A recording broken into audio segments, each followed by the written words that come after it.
74. And what's beautiful about this is that we're getting a double barrel shot from this guy Asaph. And he's giving us a few Psalms here, but these two are important because it points out a aspect about his relationship that we can identify with.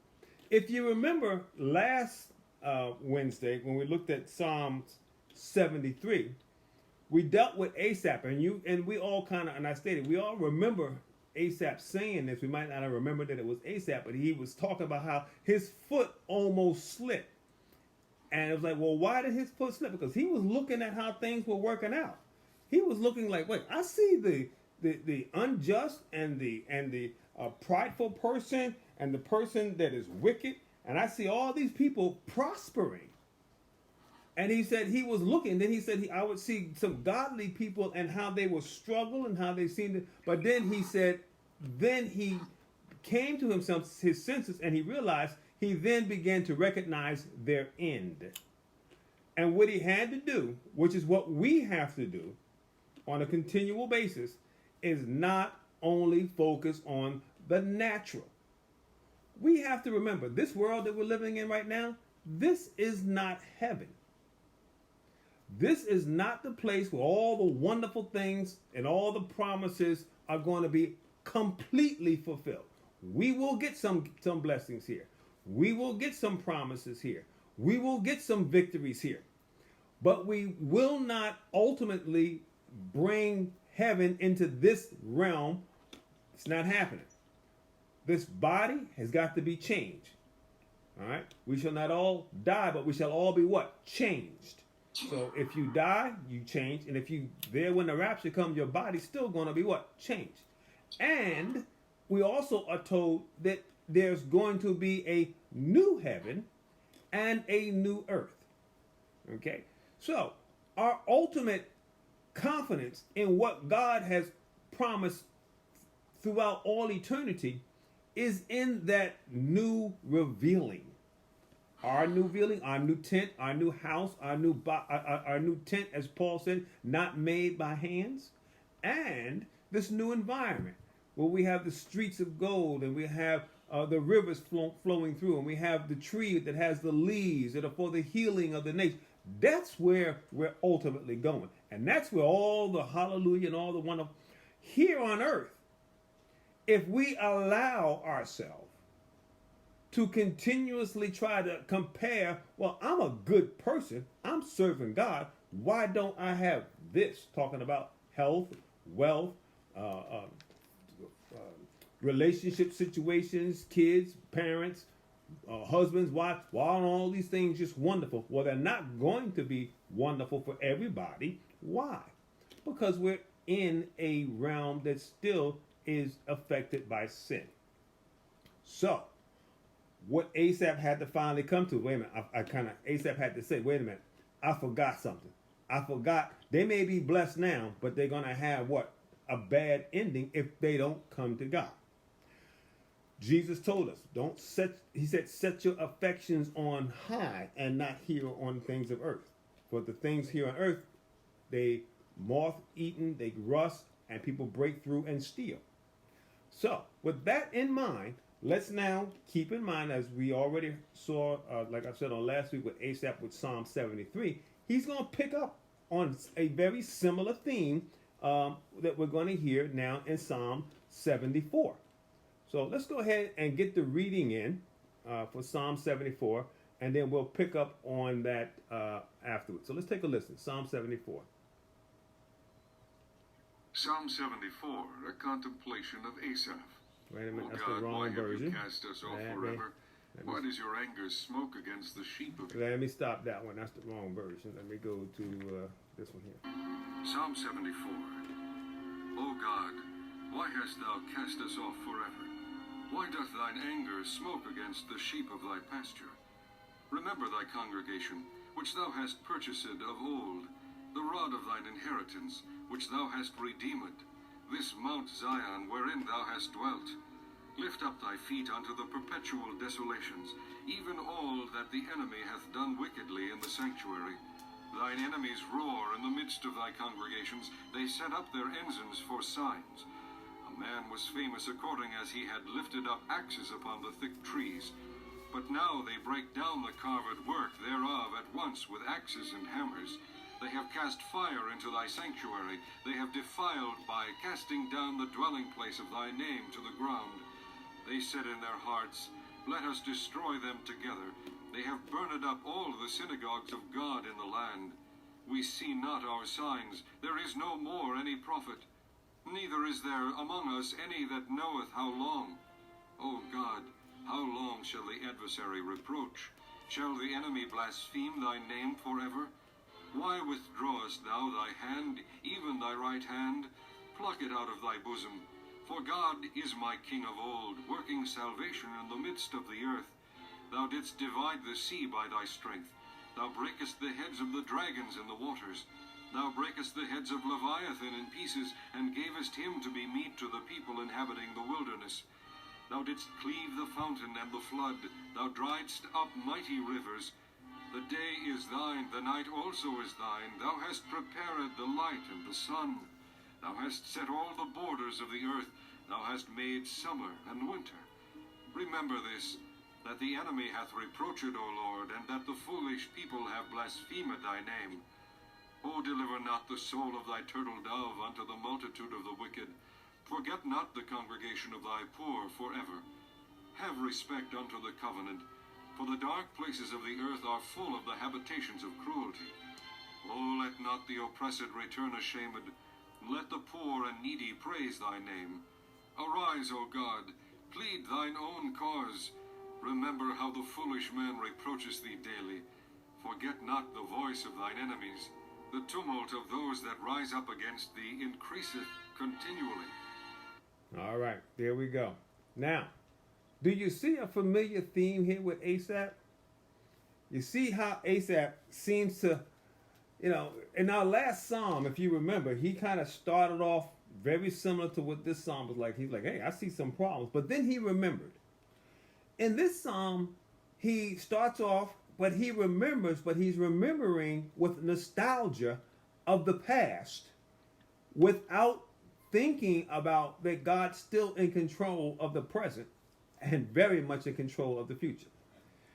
The scripture tells us that God knows the what? The beginning from the end. So because God knows that, one thing, when we truly put our confidence and faith in God, one thing we can be assured of, God never loses control. God is not, he's fumbling, or God is bewildered, or what is he doing? In this particular psalm, Asaph is speaking from the emotion that oftentimes many people have. And the bottom line, if I was to draw it up in one short phrase, he's like, I heard you were powerful, but I don't see your power. And what is that always an ingredient of? Trying to walk by what?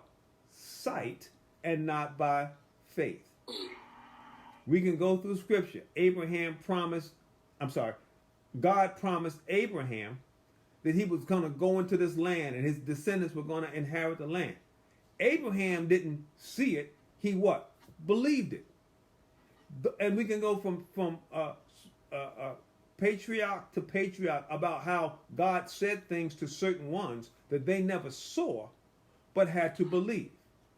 Right? And then even things that people were told that they were like, well, I don't think I'll ever see that. Remember when God told Abraham and Sarah they were going to have a baby in their old age. And Sarah thought it was so ridiculous, she laughed. So one thing that we can always keep in mind, when things seem to be out of control, rest assured they're not from God's perspective.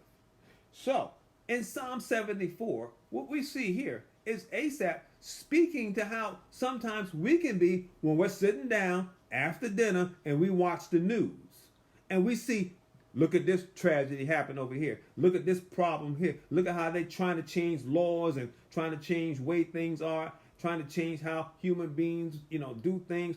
And we go, oh my goodness, what's going on here? And when you watch that, it's a natural reaction to some of the chaos and some of the atrocities that we see daily. And now, because of social media, we can see this stuff all over, and it's not just localized in your little town. We see it all over the place. And we get this news and we're like, oh my goodness, look what this person did over here in Ohio. Look what this person did over there down in Georgia. Oh, look what this person did over down in the Philippines. And of course, we see all the other different, and we can get all that. And after a while, you can be like, well, God, what's going on? This psalm is to help us to identify and rest assured that, number one, you're not the only one to kind of think that people have been having this kind of, I'll call it spiritual anxiety attack for ages. Why? Because sin is real. Sin is no joke. And sin plays for keeps.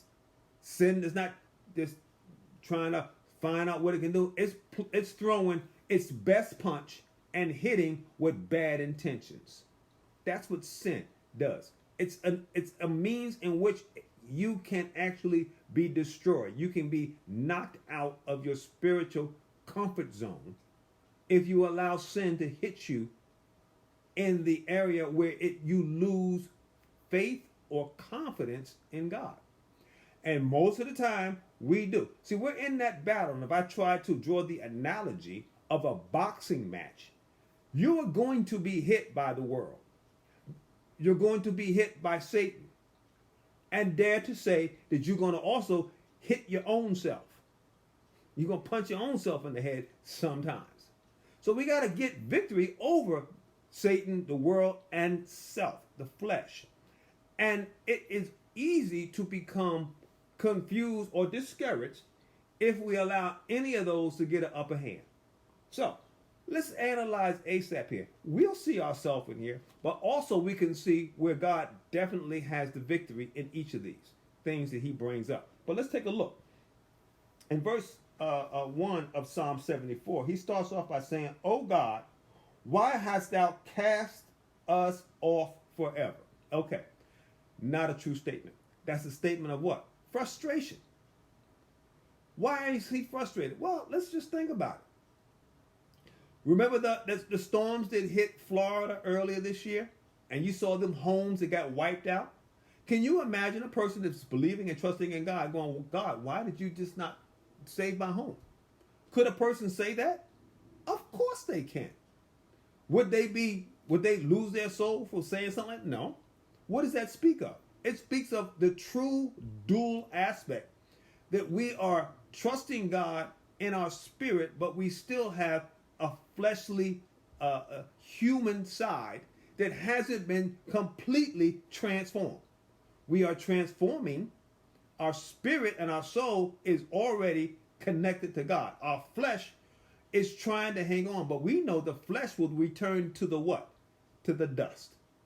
And we're going to receive a new body, all right? A new heart. We're going to have a new mind to match our new spirit and our new soul, all right? But situations that can come about when loved ones, when parents see their children suffer, they cry out, God, where are you? Why? Because what we're going to see here, Asaph has already said this in here, but I'm going to just jump ahead and say it, because we know God can make a difference. See, when you know who God is, you put expectations on what God can do. And when you really know God is who he say he is, you know there is nothing God can't do. Now, that then says that I can go to God for what? Any and everything. But we also got to keep in mind what God has already outlined. He's not going to fix this society with the current government structure that we have. God says that it's going to what? Be done away with. So we have to always keep that in mind when we're going to God trying to get perfection here. We're not going to get perfection here. So what do we got to learn? How to trust God through whatever it is that we have to go through. Going through the fiery furnace, I got to trust God through that. Going into the lion's den, I got to trust God through that. Thrown in jail, I got to trust God what? Through that. Them telling them, go get the sword because we're going to cut his head off like John the Baptist, I got to trust God through that. Those are things that can happen in this realm while we're here. This is not the eternal heavenly place yet. All right, hasn't come yet. So, ASAP is doing what a lot of times we do as human beings when we, think about things. It's like what John the Baptist said. He went and sent the message to say, "Well, Jesus, are you the one, or should we look for another?" Basically, he said, "Are you gonna come help me, or should I look for somebody else?" And Jesus told him, "Go back and tell John what things you saw." So John basically recognized, okay, whether I get out of this jail or die in it, he's the one. And that's what we got to recognize. Whether God protects my children, whether God protects my home, whether God protects my finances, whether God protects my health or not, regardless, it's not going to change who God is. Nothing can separate us from the love of God. And it don't matter whether you go through physical, emotional, health, financial, relationship issues, that cannot separate you from God if you have trusted him for your salvation. He said, I will be with you. Not that you won't go through stuff, but when you go through stuff, if you look to him, you'll see he's going through it with you. And that's an important part of our relationship because we're going to go through ups and downs. Now, when problems come, does that mean, well, I'm just going to pray that, I'm not going to pray for any more deliverance? No, you pray always because God told us to do that. He told us that when you have a care, do what? Bring it to him. But what we don't know is how he's going to bring us through. And that's the key. So, all right, let me let ASAP say a little bit more on this here. He says, "Oh God, why hast thou cast us off forever? Why has thy anger smote against the sheep of thy pasture?" So basically saying, from ASAP's point of view, it looks like that God is allowing his sheep to suffer difficulty when he believes that God can intervene. Well, what does that speak to? It speaks to our ability to think of how I can instruct God. God, shouldn't you do it like this? Shouldn't things be done this way? Versus, I'm going to ask God for help, but I'm going to follow his lead. And that's not always as simple as it sounds. It sounds very simple. I'm just going to ask God for help. All right, but then if he says, okay, I'm going to help you, but I'm going to have you go through the house to rest like Paul went through. I'm going to have you go through the difficulties that we can read about from so many other Bible characters. Let's keep going. Look at verse 2. Look what it says. "Remember thy congregation, which thou hast purchased of old, the rod of thine inheritance, which thou hast redeemed." So he's basically saying, remember those folks that you purchased. All right. You could look at it from a standpoint that God has chosen his chosen people. Where did he purchase them from? He purchased them from Egypt. He brought them out. All right, because they were in bondage, but he freed them with a powerful act. That's symbolic of what he does for everyone that's trusting him for salvation. He made us so we belong to him, but then he also purchased us, so he owns us through the purchase. Now, when I say he purchased us, that all those that have accepted Jesus as their Savior. All right, so he created and purchased. He has like a dual aspect to ownership. I'm your maker and your deliverer. I'm your maker and the one that sets you free.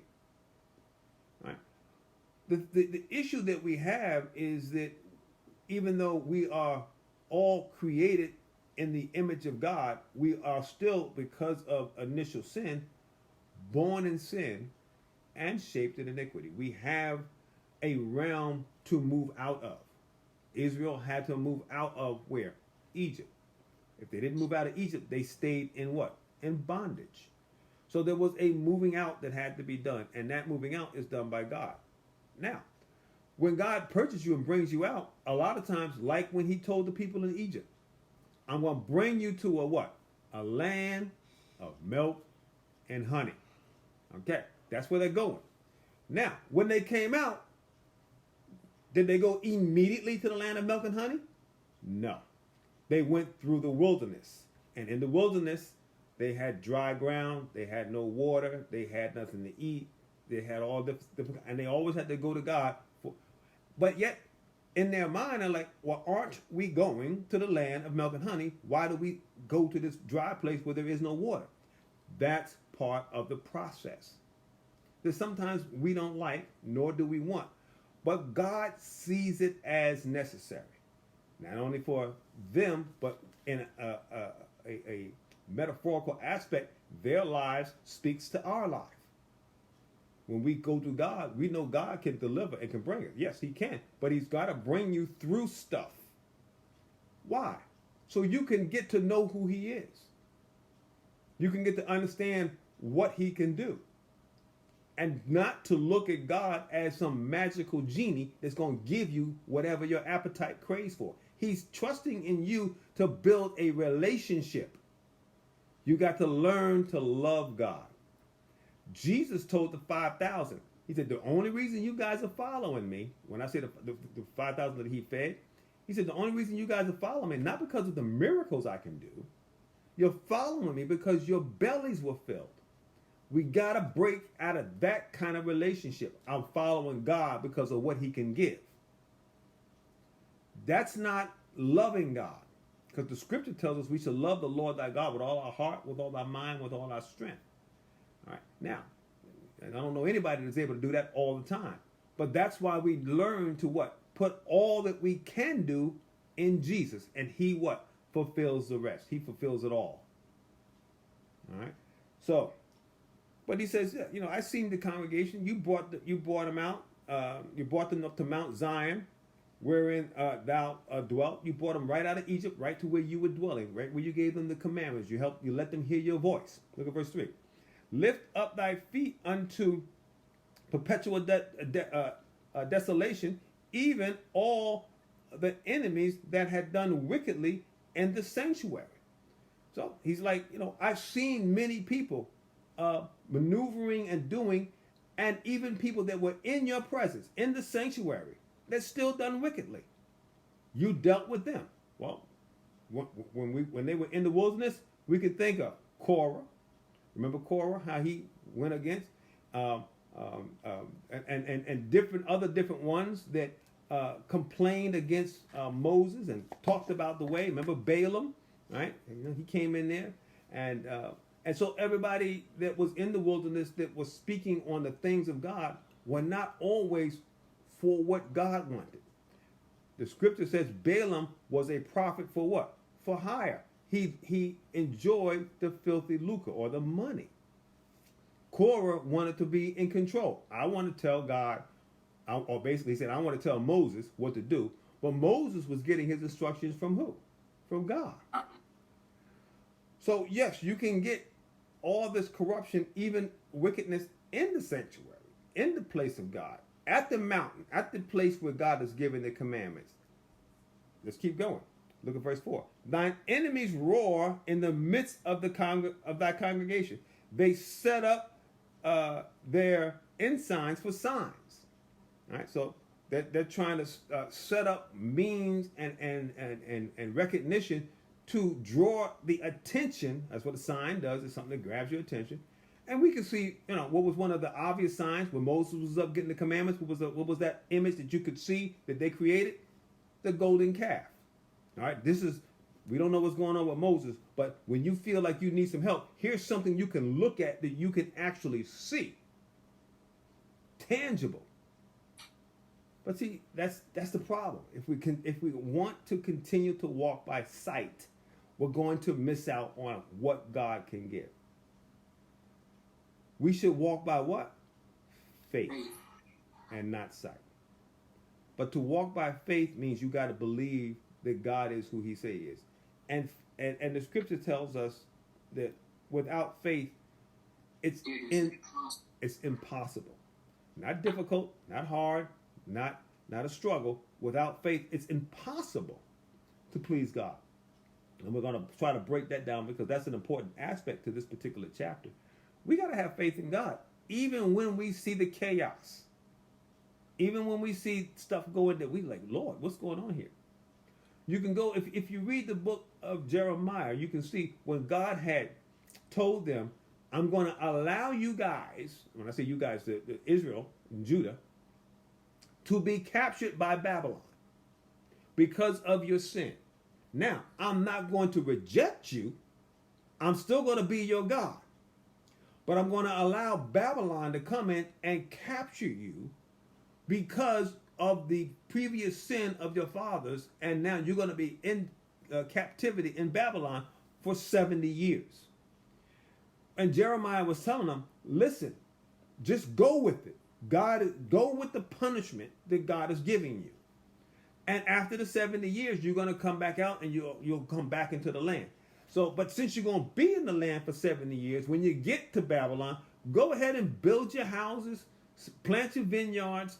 Jeremiah was like, go ahead and do that. Now, the false prophet said, no, God will never let us be captured. There's no way I'm going to believe God. And God told Jeremiah, these prophets prophesied their own vision. They did not get a vision from me. The key is that just like how sometimes, because of whatever circumstances God sees, and in this case, it was their previous sin of their forefathers, God told them, I will allow Babylon to come in and have its time, its day. We don't like that. And we could think of a million other different kind of ways. Well, God, shouldn't you handle it like this? And shouldn't you do this? Because when he told Habakkuk, he was like, tell me what's going to happen and I'll believe it. And he said, well, I'm going to allow Babylon. He said, why would you allow a nation that's worse than us to capture us? And we kind of talked about that before, how God has to allow people that are evil, or that are set on being evil, to act out the evil. That's how they actually prove they're evil. God knows they're evil, and God already knows what they've done, from his knowing the beginning from the end. But they need to do it so they'll understand, let me show you why I called you evil. Look at your behavior. So we act out and do and make these decisions, not so much to have God decide what he's going to do with us. God already knows. It's for us to recognize and to see, even though God already knows I'm a certain way, my actions actually prove and confirm what God already knows without me even doing it. That's why Jesus told Peter, he said, let me give you a little peek. You're going to deny me 3 times before the cock crows twice. Jesus already knew that. But he had to let Peter act it out. So, because Peter said, I would never do that. So nobody is going to be standing up in the judgment day saying, I didn't ever do it. No, God can say, see, if we didn't have to live through this world of sin, and God says, oh, you're a sinner, you're not going to make it in heaven. He goes, I'm not a sinner. And God can say, well, I can see in your heart that you are. Well, I didn't do anything wrong. Mm-hmm. But God's not going to allow that. He's going to say, well, I already know who you are, but I'm going to put you in the world and allow you to make your own decision, so you will see why you are going to where you're going to go, either heaven or to eternal damnation. So the lesson here is not for God to know who you are. He already knows. The lesson is for you to know who you are. You're the one that's learning. God's not learning about how good or bad you are. God already knows. It's like you convicting your own self. You are convicting your own self. God is letting you just say, well, let me let you play it out, because I already know that you have a heart of evil. You have a heart of wickedness, and I got to let it play out.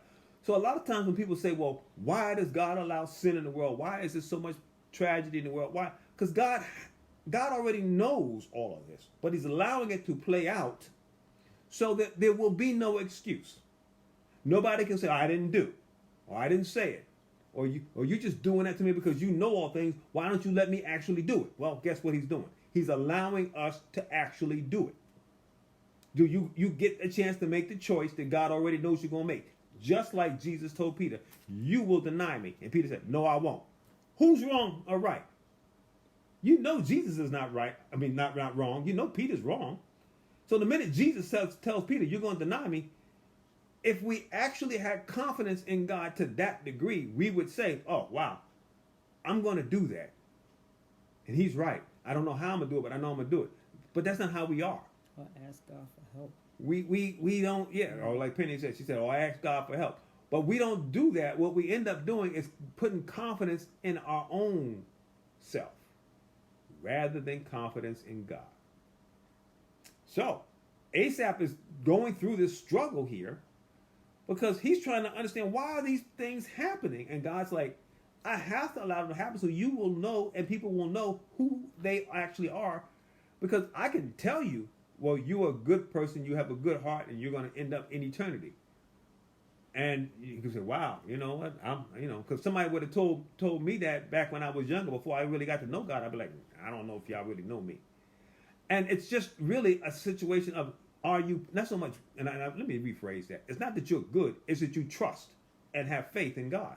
You're going to trust and have faith in God, which produces your goodness and your righteousness. Right? Because there's going to be remember the thief on the cross? Jesus said, today you're going to be with me where? In paradise. But what was he? A thief. And he admitted, he said, I'm up here because I belong up here. This man has done nothing wrong. So, as we go through this, Asaph is questioning all these things when, and it's something that we do, but that's why we're here, to experience the things God already knows that we're going to experience. And how we handle it, he already knows. So, if you never have any difficult times to force you to make decisions in stressful, difficult, frustrating situations, how would you know what God knows about you? The only way for you to get to know you is for you to go through the stuff that God puts before you. And he already knows how you're going to handle it. All right? There's a lot of situations like that we can go forth and look. And we can look at how one of the prophets looked at one of the captains of the army, and he started crying because he said, I know you're going to go and you're going to kill this king. You came to me to ask me, is the king going to live or die? And I'm telling you, he's going to live, but he's still going to die because you're going to kill him. And he's like, what am I, a dog that I would do that? But the Spirit of God already told him, yeah, you're going to kill the king. The king's going to live. He's going to get healed. But he's not going to live because you're going to kill him. And so those are the things that we have to recognize. God's helping, not helping, he's allowing us to know ourselves like he knows us. All right, let's keep going. All right. So, the enemy is happening. We don't see these signs. Look at verse 5. A man was famous according as he had lifted up axe upon the thick tree.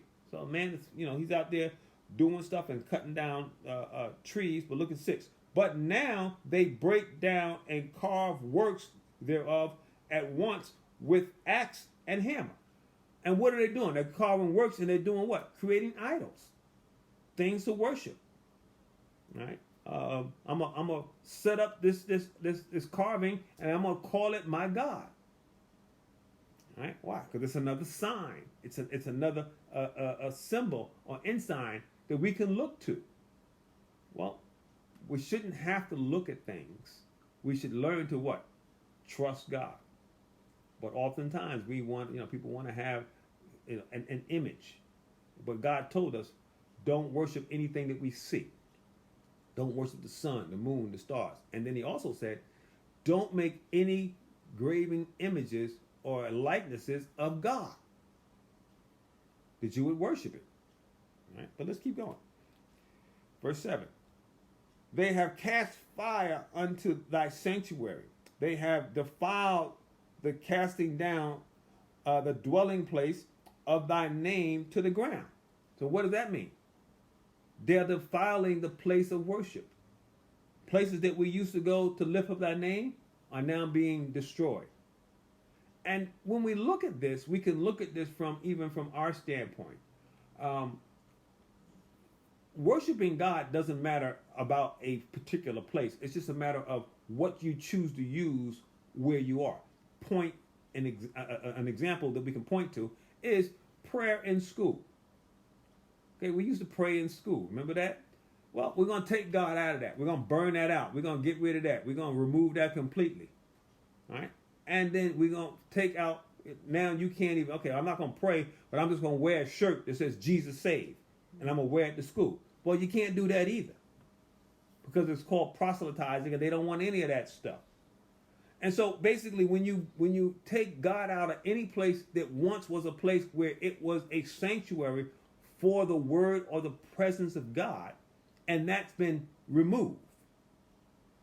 All right. Well, back in the day, they did this, and we can go back to many of the kings that done away with the temple. They said, we're not going to serve God in the temple, and they begin to build what? High places. They cut them trees down, they build these monuments, and now they got these high places. They build statues to Balaam and statues to Moloch and all these different. All right, so they're cutting all this other stuff down and building up their own sanctuaries. All right, why? Once again, they want to worship by sight. And a lot of people, we got even today, we might not have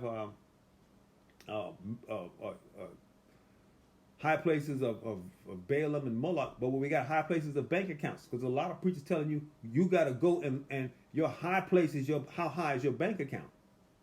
There's a lot of people saying if you ain't rich, you ain't serving God right. You know, that the prosperity preaching. That's what it's all about. Now, does God bless? Of course He does. Can God help you with your finances? Can He help you with your health? Can He help you with your family? Of course. And He tells us to go there. Okay? But remember, He will bring you through some difficult times. He will do that. All right? And yet, why? So you can find out who you are. You're going to have your own Peter experience. God's going to, you're going to go through this difficult time, and guess what you're going to do? You're not going to do what you thought you were going to do.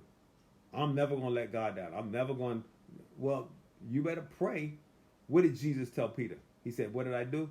He said, but I'm praying. You're going to deny me, but I'm praying that your what? That your faith fails not. And that's the key. So all of us are going to have these what I call ASAP moments, where we kind of act like ASAP, like he did in Psalm 73 and also here in Psalm 74. We all have them.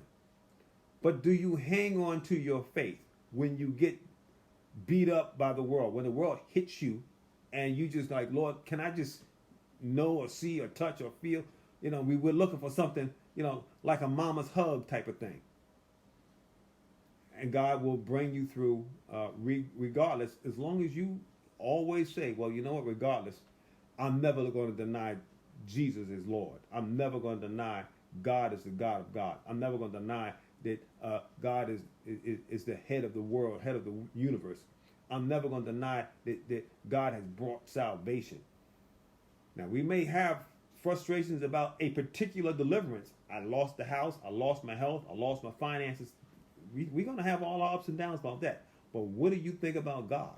What did Jesus say? What do men say about me? And then so, well, what do you say? Who do you say that I am? And so when you go through difficulties, who do you say God is? Is he failing you? Or is he still God even when things aren't going your way? All right? Asaph is dealing with this. Look at verse 8. It says, they say in their heart, let us destroy them together. They have burnt up all thy synagogues, all the synagogues of God in the land. All right?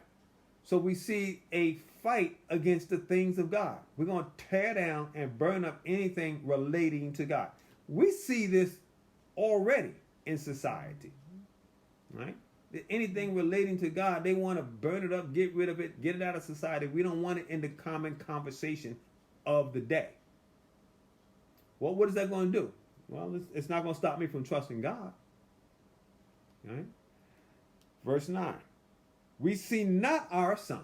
Now, there's the key. Everybody's trying to make their own insignias and their own signs, but we don't see, Asaph is saying, but I'm looking for the godly signs, and I don't see them. I'm looking for people that have faith, and I don't see it. I'm looking for somebody else that I can identify with, and I don't see it. You know who else got to this point? He was looking around and he didn't see nothing else? Elisha. Remember, he was running from Jezebel, right? And then he sitting there by the river, and he just was telling God, God, kill me now, because I'm the only one serving you. And God gave him some food to eat and told him, calm down. I got 7,000 servants that have never bowed down to Balaam. All right. So oftentimes we can get like Asaph or like Elisha did in that particular time when he thought he was all alone. I don't see any sign that anybody else is trying to serve you. I don't see any sign that your power is overcoming the evil one. But we know that the evil one is not more powerful than God. So if God allows it, right? Remember when we went through the study of Job, and it wasn't Satan said, hey, you know what? I can make Job curse you to your face, speaking to God. God knew what Job was going to do, and it wasn't the fact that Job suffered because Satan was more powerful than God. God had to allow it. But there was a purpose in that, because God knew what Job was going to do. Job found out about who he was, and so did Job's friends found out who God was. But all of that is part of the process of our deliverance and our discovering and our building relationship. See, now you're trusting God, not trusting the blessing. See, it's a difference. Am I trusting the blessing? I want just to be blessed. I just want to be blessed. However I'm going to get blessed, that's what I want. Or do I want to know, like David said, oh, that I might know thee. Can I get to know my Creator? And he's going to allow me to get to know him and made a way for me to come into his presence boldly to discover his greatness? And we worrying about whether the lights are on or whether the car starts? Is that what we're worried about? When the God of the universe is saying, I want you to come in and get to know me. I want to have a chat with you. We get things way out of proportion as to what's more significant. And we got to make sure that we come into our senses from a spiritual standpoint. If we think about natural things as being so important, we forget the aspect of knowing God, walking with him daily. And we don't even get to understand the value that we have, the fact that God says, I'm with you. Like the two guys that walked down the Emmaus road, complaining about all this problem, had no idea Jesus was right there with them. But they just talk about how, whoa, things are so tough and so bad now. And Jesus is right there in their presence. Well, same as us. And how do I know that? Because Jesus said, I will never leave you nor forsake you. So that's my confidence that he's here. No matter what's going on. Now, what I have to do is transform and renew my mind to react to that knowledge that I believe by faith that though I don't see him, he's here. He's with me. But look at what you're going through. Look at what you've got to deal with. God is here. Jesus is here. Now, I just need to tap into him, help him to deal with my emotions and my thoughts and bring them into a godly thought and say, God, lead me through this, and watch him do it. All right? And that's the part that we have to learn to do.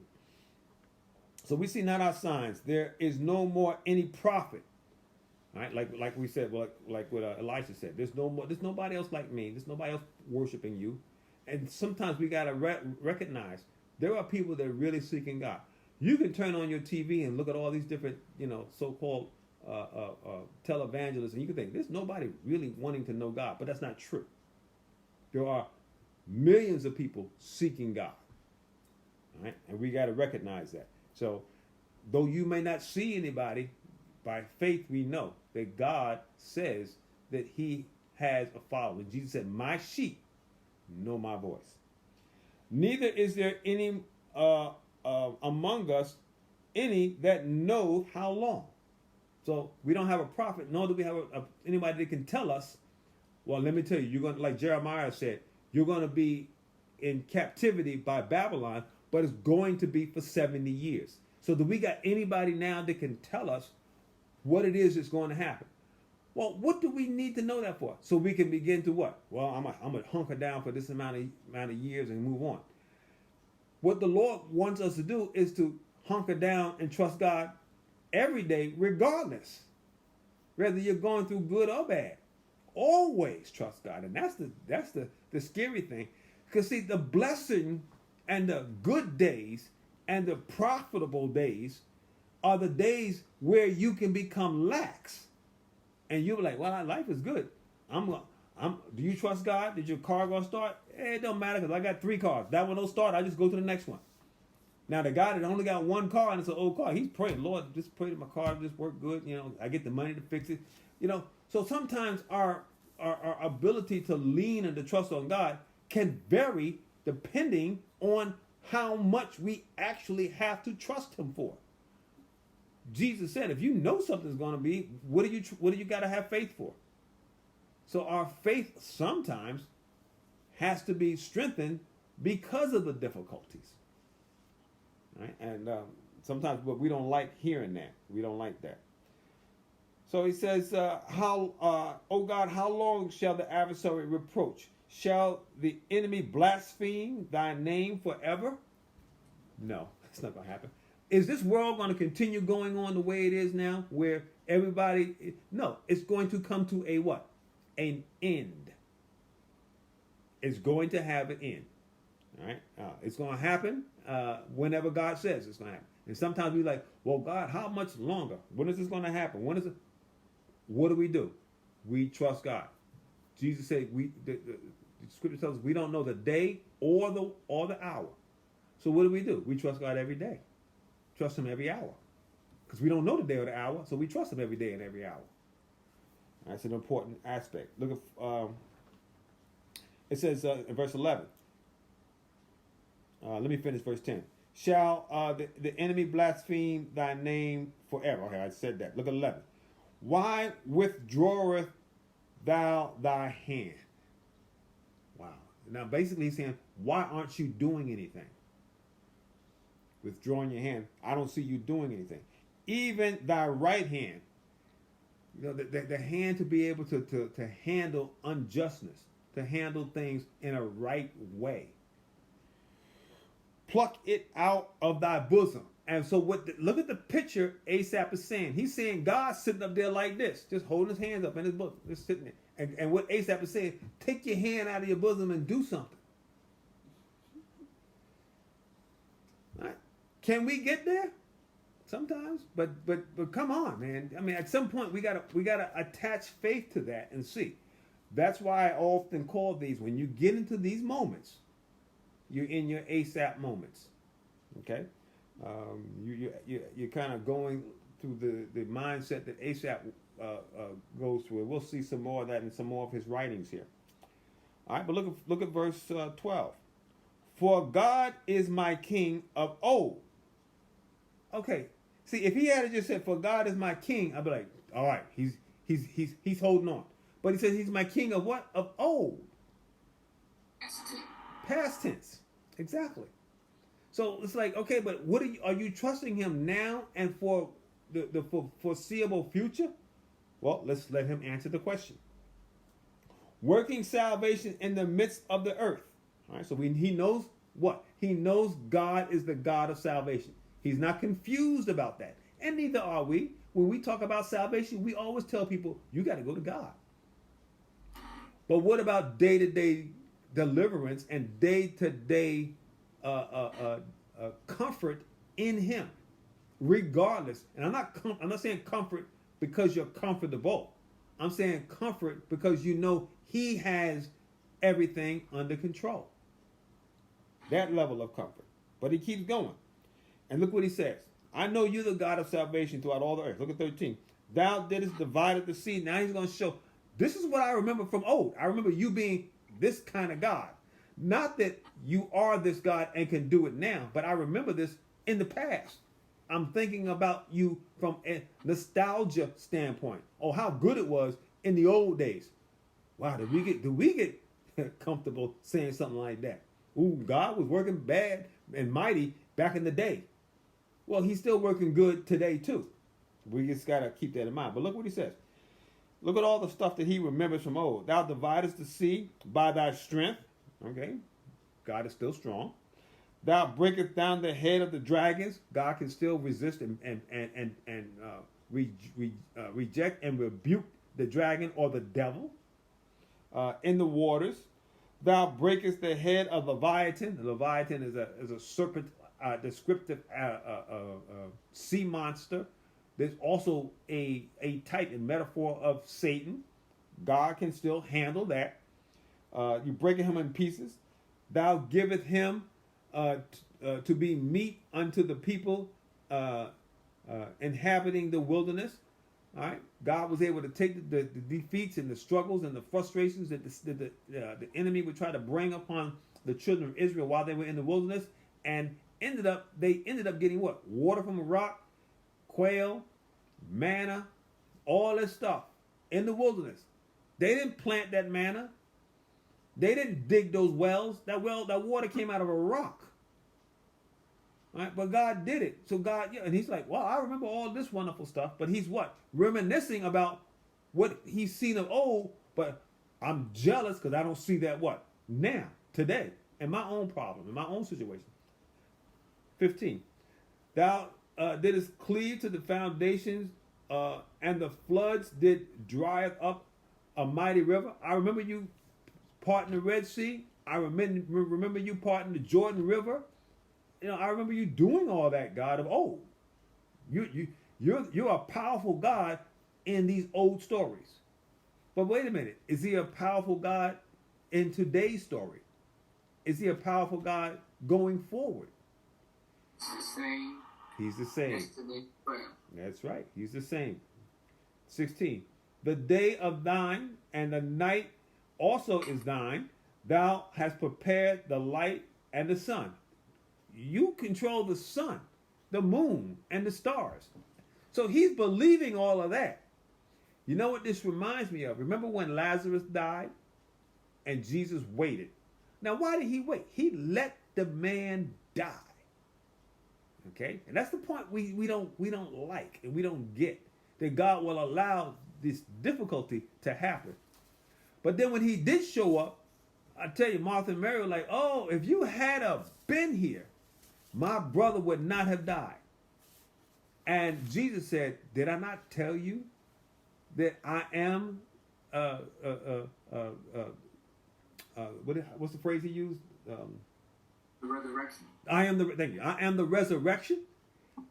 And their reaction to him was, I know he's going to be resurrected in the what? In the end, in the last day. So now, what did they have faith for? If you had been here in the past, he would not have died. Well, I am the resurrection. Well, I believe that, but that's going to happen at the end. So they got all kinds of faith for the past, all kinds of faith for the future, but no faith for the what?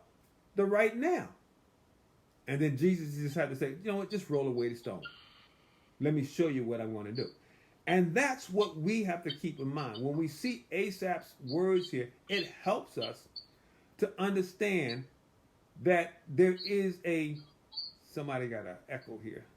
Y'all hear that echo? Yes. Let me just mute this here. All right. Is that better? All right. So what we have to remember is that we got to trust God for the now. All right? And the now means whatever we're going through. Yeah, but the man is in the tomb dead. And he's been dead for 3 days. His body's beginning to decay. He stinks. When has a problem ever been too hard for God? And that's the other aspect of sometimes God has to allow it to get really, really bad so you can understand there's nothing too hard for God. So God's got to let sometimes us to go through stuff because he knows if I let you see this, you will then get to know me as who I am. And that's one of the things where oftentimes the more difficulty a person goes through is because God knows that difficulty will treat and teach you aspects about God that not everybody else will learn. See, what Job learned through what he went through, not everybody could have learned that. Most people would have folded, would have given up. Job's own wife said, why don't you just go ahead and cuss God and die? Because you're not coming through this alive anyway. But Job said, you speak like one of the foolish women. So we got to try to learn from this. Asaph is pointing this out, and he's speaking true emotions, because we've all been here. That when you feel like, where is God in this massive mess that I'm going through? Relax, trust God, he's there. He will lead you through. God will at some point say, roll away the stone, and watch him take dead things and bring it back to life. He'll take things that are decomposed and are rotten and stinky and bring it afresh and anew and alive. All right? But let's finish up here with Asaph. All right? 17. Thou hast set all the borders on the earth. In other words, every continent, every borderline, Lord, you orchestrate that. You can move the continents and set forth all the waters. Thou hast made the summer and the winter. You control how our world works, how different seasons happen and move from one to another.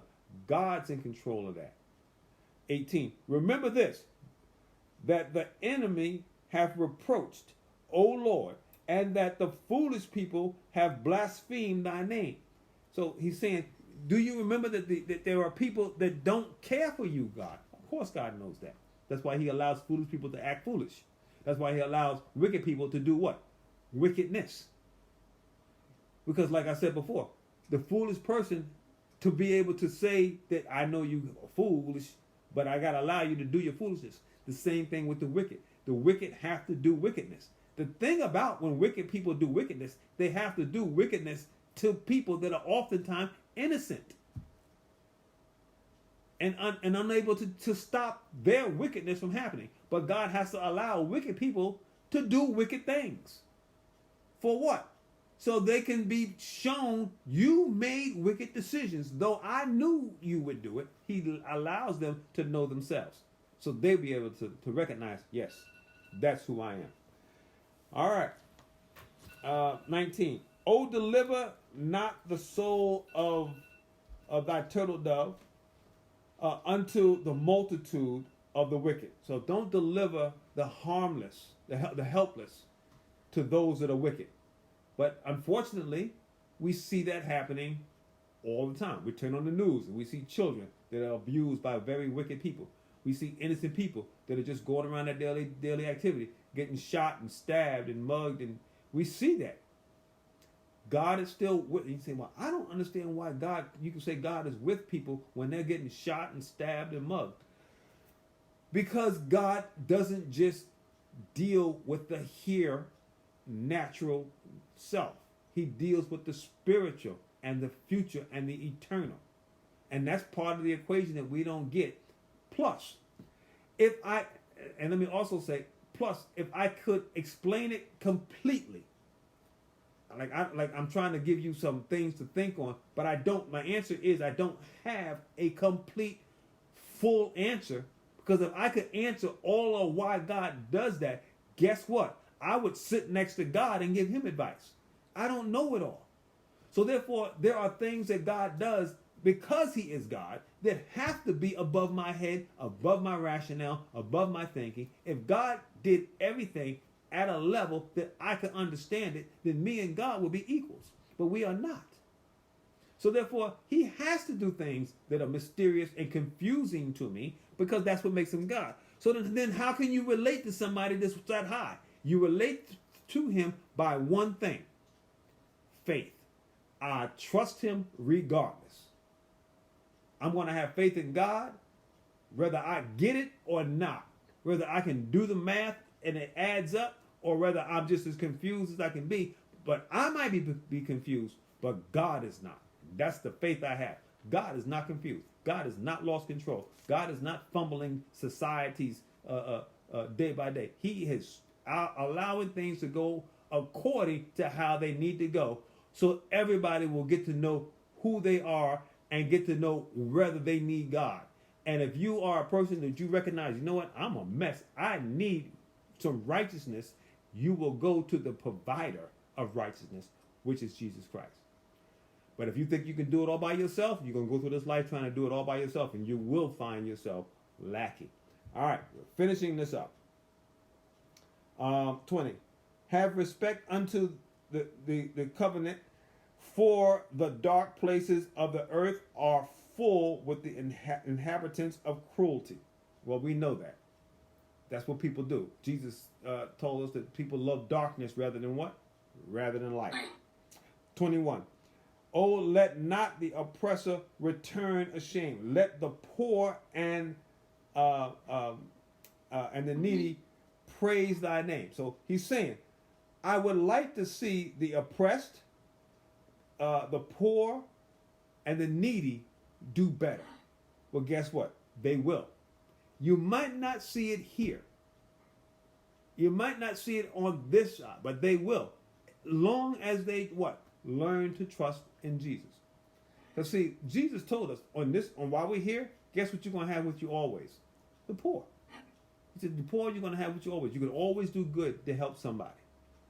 But there will come a time when we see the new heaven and the new earth. Well, that will be done away with. The scripture tells us that we will have no more tears of crying. The leaves on the tree will be for the healing of all the nations. We're not going to have that suffering anymore.